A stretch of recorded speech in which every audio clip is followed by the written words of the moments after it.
Hey guys, it's Fee. So this is my post ovulation video this month, and once again I am really hopeful. Of course I was really hopeful last month. Hopefully one of these months my hopeful feelings will be rewarded with a good result and I'll be correct. But this month I really do feel hopeful. I really feel like everything went pretty well, so we'll see. Okay, so in my last vlog I said I was going to be changing up a few things. And the things I said I was going to change up, I actually didn't change up. So I'm going to explain what I did and what I intend on doing. I said I was going to add Vitex, but I had a hard time locating it. And then when I was told a local store that carried it, I actually never had a chance to stop there. So I went to my Old Faithful and I ordered it off of Amazon. I had a bunch of other stuff to order off of Amazon, a lot of my refills of the other herbs and vitamins I was starting to run out of, so I had to make an order anyway, so it worked out in the end. And in the end I realized I didn't want to add it this month anyways, because I changed up a couple of other things this month, and if anything works, I'd kind of like to know what caused the result. So if I change too many things all at once, then I won't know what worked and what didn't. Or I guess if something goes out of whack, it would be nice to know what probably caused it. So next month, next cycle, I'm probably going to be adding the Vitex, and I also take cinnamon, but the cinnamon brand that I normally use is 500 milligrams, and it has a couple other things in it that I don't remember. Biotin chromium, I think. I actually ordered a different brand as my refill, so probably before next cycle even starts, I will start taking this new cinnamon, which is actually a high potency, and it is 2,000 milligrams. And I think it's a good thing because it's supposed to help with the blood sugar. It's like a natural version of metformin, though I take it with metformin because I am on metformin. But for this month, what I did, what I viewed as my ovulation week, so like 7 days prior to when I thought I was going to ovulate, I changed up a couple of things. I was taking these, which everybody's familiar with, and I'm still taking them, but I wasn't taking a full dose because, you know, I take a lot of pills, and the cost of these compared to the serving size number of pills you have to take to get a full serving, it just isn't very cost effective for me. I don't know, that's my reasoning. Plus there's other stuff that I take that covers a lot of what's in these already. So I was only taking a partial dose of these. For this week, I upped the dose. I was only taking one of each of these. You're supposed to take 3. I was only taking one of each of these at night. So I upped it, and I'm taking 2 of this one and 2 of this one.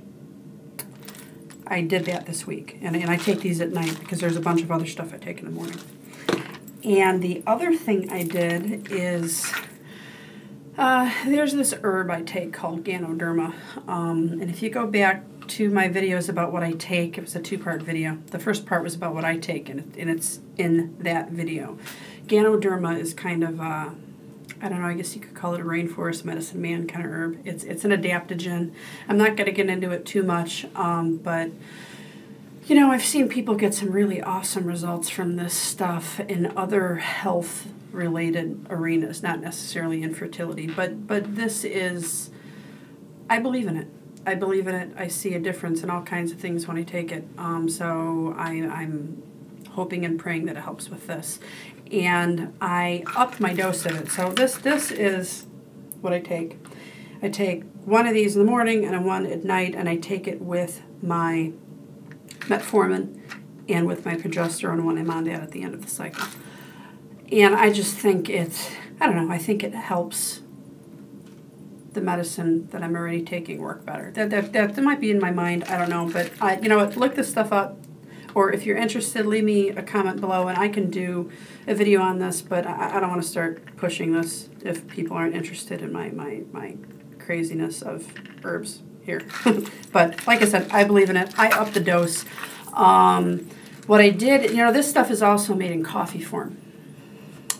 With they put the Ganoderma extract into an instant coffee that doesn't have caffeine in it. So I was drinking that during the afternoon, and the amount I was drinking was the equivalent of like 1.5 to 2 of these. So that's how I upped my intake of Ganoderma this month, or this week. So that's what I upped. I upped these 3 things the 7 days before I ovulated. We'll see if it helps. So, is the results, right? I have my strips over here, and I'm going to show you what I did. All right, so there we go. So, like I said, I'm pretty happy with this month's results. I mean, even if I don't get pregnant this month, at least I know my body appears to be doing what it's supposed to. I did both the cheapy strips and the Clear Blue Digital OPKs. Those are the purple ones on the left. I did start on cycle day 10, even though I said I wasn't going to. I had this heavy feeling around day 10, and it didn't turn out to be the big O until day 16, cycle day 16. But that's why I started on cycle day 10, even though I said I wasn't going to do that. Last month I had a longer stretch of the high period, which is what those H's are on 11, 12, and 13. So this month I only had 3 days of the high period. So in my mind, I think that's better. That's a little bit closer to normal. And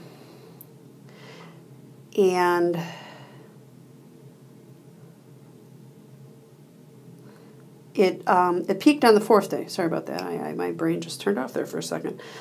It peaked on the 4th day, which is cycle day 14, the 4th day of using the digital advanced strips. And which was 1 day ahead of the cheapy strips, because I started getting a positive right there on that cycle day 15 in the PM, but I think my actual positive was on the AM of cycle day 16. So it was about a day notice, which I think is kind of what those things are supposed to do, because they test for estrogen on top of the LH, so I don't know, it kind of gives you a warning period.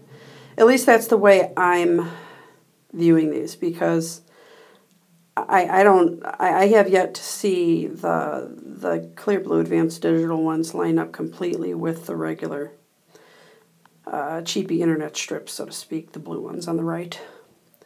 So, but again, you know, my lines seem to go from like almost nothing to really dark, so I guess that's going to become my normal, because you can see, like right, that one right there, there's like hardly anything there. See, let me see, I'll get closer.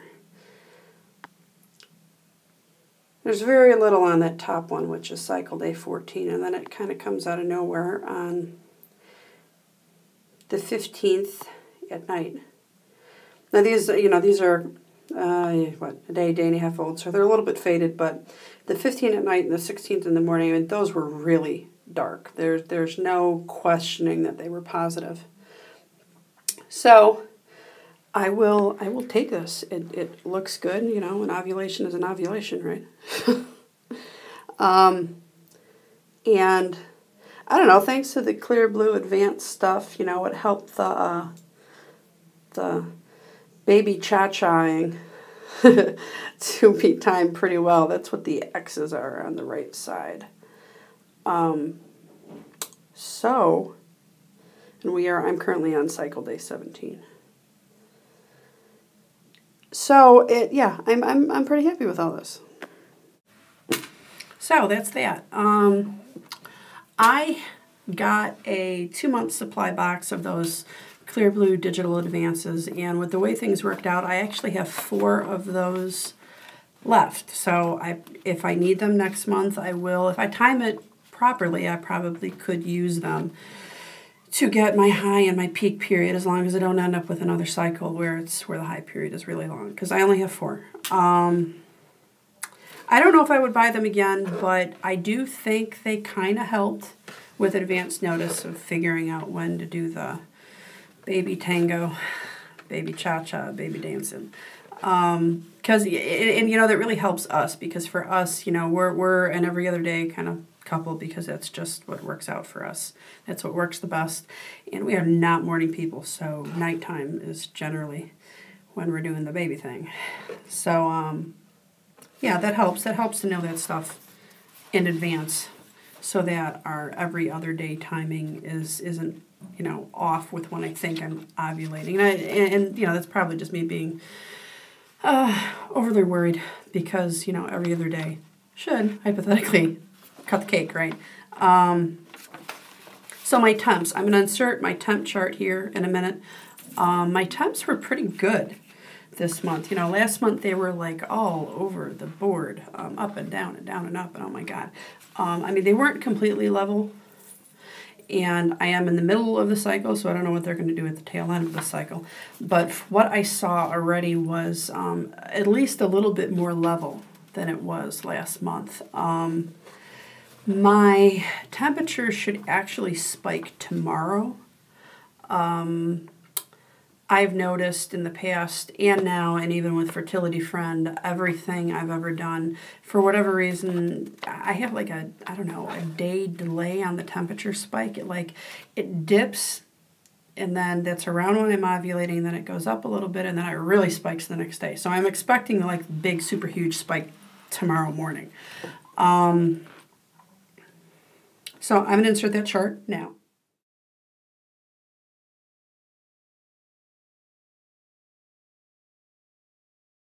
Okay, so, and you know, the temps, they lined up pretty well with all of the other things that we're always looking for, you know, the EWCM, the heaviness, the ovulation pain, the mood, everything just seemed to kind of line up pretty well this month. And I mean, I can tell you what side the egg came from, because I pretty much felt everything. It was on the right this month. So that's it. I think, you know, the one question I do have is I've noticed a lot of people that post their charts, their post-ovulation temperatures go up to, I've seen like, you know, 98.8.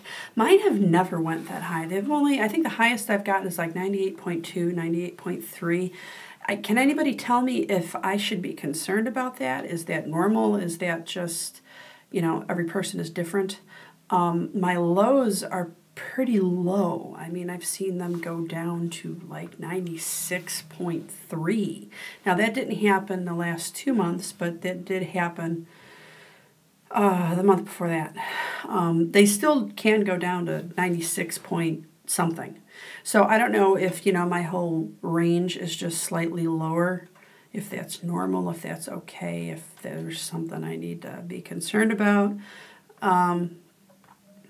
And I've seen some people's spikes, like the spike of when you've ovulated, the spike is like huge. I don't always get that. I get a spike, I get a definitely noticeable spike, but I don't get like a spike that looks like it's going from the bottom of the chart all the way to the top. I don't know if that's because of the PCOS. I know it can affect the temperatures. I don't always sleep well.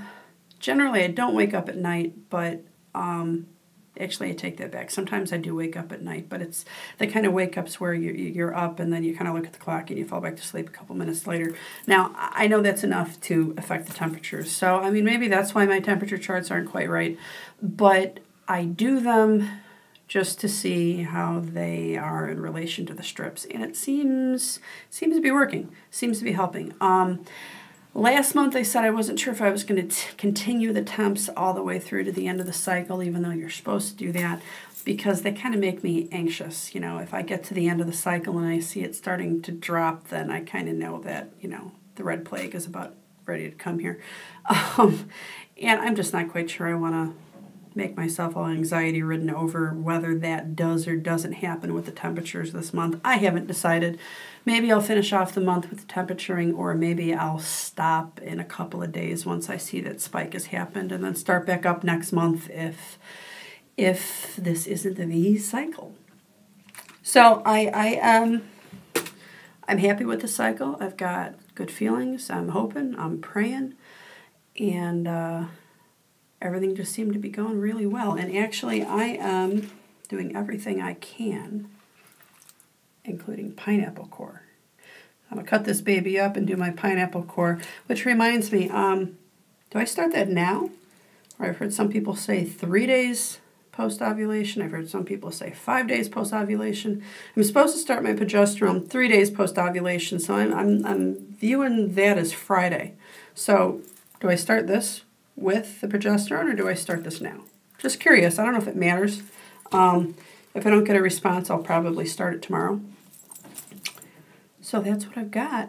So good luck to all of those out there that are still trucking along. And congratulations to all those BFPs that successfully marinated in all of that baby dust we've been throwing around here. I will talk to you guys later. I am doing Veda, so you will see some short, quick little videos from me starting tomorrow. That's part of the reason why I did this a little bit early. Normally I would have waited to do this for a couple of days until I could show you that spike, but I know that YouTube is going to have a plethora of Veda videos starting tomorrow, so I just thought I'd get this out here and done before it got mixed in with all of those awesome Veda videos we'll be seeing. All right, so I will talk to you guys later. Bye.